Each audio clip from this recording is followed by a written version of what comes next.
In the kingdom of Vaeltheris, power was not measured by crowns alone. It was measured by bloodlines.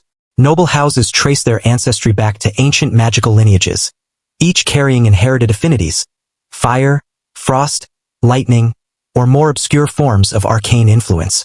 Status, influence, and even marriage were often determined by the strength and purity of these lineages. Humans, by contrast, were considered unremarkable, short-lived compared to the long-lived races, limited in innate magical capability, useful in trades, diplomacy, and labor, but rarely seen as participants in the upper tiers of magical society. That was why the presence of a human blacksmith in the capital drew little attention. His name was Elias Rowan. He worked in a modest forge on the outskirts of the noble district, crafting weapons, repairing armor, and maintaining enchanted gear for those who could afford his services. He spoke little, kept to himself, and carried himself with the quiet discipline of someone who had learned to observe more than he spoke. His work, however, was respected, not because of status, but because of quality. Weapons forged by Elias held balance that others could not replicate. Armor he repaired retained its integrity longer than expected. Even enchanted items seemed to respond more smoothly after passing through his hands. Still, he remained a background figure in a city defined by grandeur and lineage, until Lady Ceres Valen entered his life. She was a member of one of the kingdom's minor noble houses, not the most powerful, but influential enough to be recognized across court circles. Known for her composure, intelligence, and independence, she had earned a reputation for making decisions that defied expectation. Unlike many nobles, she did not dismiss Elias as beneath her notice. She observed him, his consistency, his precision, his refusal to exaggerate his abilities. And over time she came to trust his work, and eventually his presence. Their connection began professionally, but gradually evolved into something more personal. Conversations extended beyond orders and commissions. Discussions about materials turned into exchanges about perspective. Silence between them became comfortable rather than awkward. And in a kingdom where marriages were often political arrangements, their union surprised many. A noblewoman and a human blacksmith. Few understood the reasoning behind it. Fewer still expected it to endure. But Ceres saw something in Elias that others overlooked. Stability, integrity, and a quiet strength that did not demand recognition. After their marriage, life settled into a rhythm. Ceres continued her duties within noble circles, while Elias maintained his forge. Their lives intersected in moments of shared time, mutual respect, and growing understanding. For a while, nothing extraordinary happened, until the day the forge responded to him. It began as a routine evening. Elias was alone, working late on a commission for reinforced ceremonial blades. The forge burned steadily, its heat regulated through enchantments embedded in the structure centuries ago. As he worked, he noticed something unusual. The flame pattern. It shifted, not randomly but in response to his movements. When he adjusted the hammer angle, the heat distribution changed subtly. When he altered his pacing, the forge's resonance seemed to align with his rhythm. At first, he assumed it was a fluctuation in the enchantments.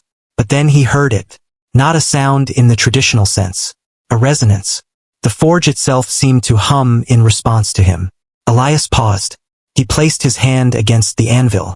And for a brief moment, the surface responded, pulsing faintly with energy that had not been present before.